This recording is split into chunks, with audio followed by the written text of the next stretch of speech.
Guys, what's going on? Welcome back to the channel. In today's video, I want to talk about the National Association of Real Estate Agents lawsuit, which is the NAR lawsuit, how it's going to affect you as a home buyer, especially in California, which is where I'm at, and my experience with it, because I've actually been in this business since 1999, both as a real estate agent, a lender, a buyer, and a seller. So I've kind of seen all the facets of it. And I want to kind of bring you up to speed because starting in mid-July, it's set to change. And so what exactly is changing? What's going on today? Let me walk you through that real quick, all right?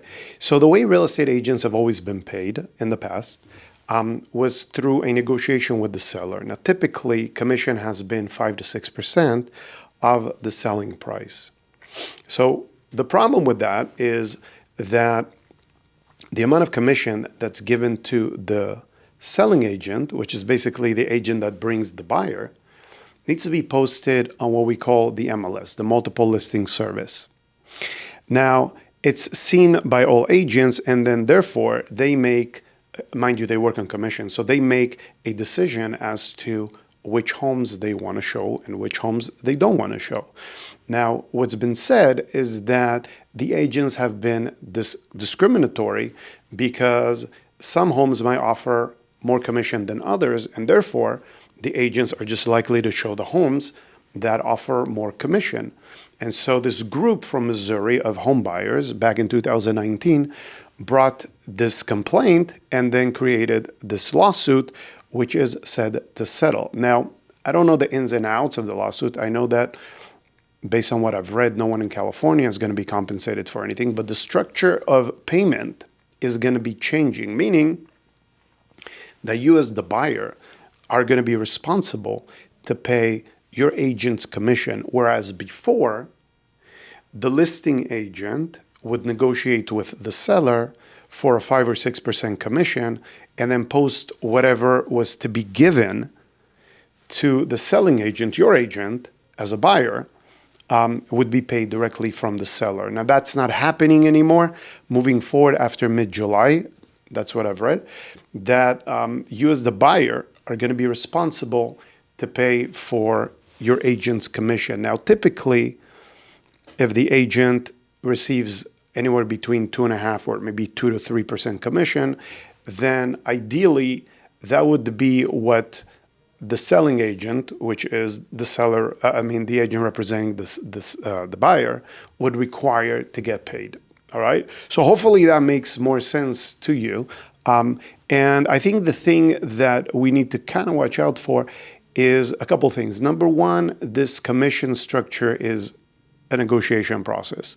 So it doesn't mean just because, the home, well, I guess a lot of it depends on how much the home is, because real estate agents have gotten massive chunks of commission based on sellers paying 2 to 3%, which is the going rate. However, depending on how much the home is, that could be negotiated. All right. So hopefully that kind of puts things in perspective. I think a question that I have is a lot of buyers have leveraged agent commission to try to get their foot in the door. And so when you have a dual agency, the listing agent who's representing the seller gets to keep both sides of the commission. So if you in fact come in with a really strong offer that trumps the rest of them, I would assume that they would really push for your offer to be accepted simply because logically they're going to make double the commission. So that makes sense. But I don't know now in this market what that would look like, simply because, and I don't know if there's any legislation behind it, because if you're the one paying your agent commission and then you come into a situation where somebody's representing the seller and they already pre-negotiated that commission with them, and you come to them and you say, hey, why don't you represent me too? They could basically name their commission for you to get the house. Does that make sense? They could ask for 3, 4, 5, 6% commission from you if they're not walking a straight line. Because I know that the real estate market is very saturated. In Los Angeles, I just requested a count of licensees. There's like 123,000 licensees, maybe 125,000 That's like more than some countries. So the problem with that is most of those people are just holding a license. Most of them don't really produce. And so the average real estate agent maybe closes 1 or 2 deals a year. And that's, it's an average, of course. And then the top 10%, they treat it like a business and, they do quite well with it, I guess, depending on the market. But I guess my point is, for those people that don't treat it like a business and they do have 1 or 2 sales a year and they're kind of, if that's their main source of income, they're desperate, then I think it would be interesting to see how, the dual agency piece would work out, because that could, in my opinion, that could become really sticky. All right. Anyways, hopefully you got some value out of this video. If you did, let me know. Drop me a comment below. Tell me what you've learned, and maybe if you have questions.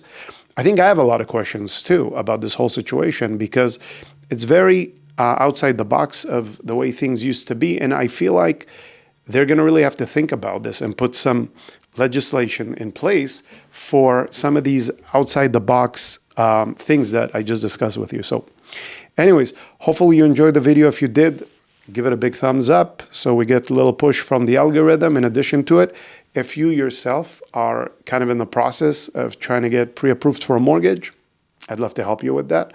Of course, my number here is 818-697-8220. Feel free to reach out. Otherwise, if you like content like this, please subscribe to the channel. And I appreciate you watching, as always, and I look forward to seeing you again on the next video. Take care.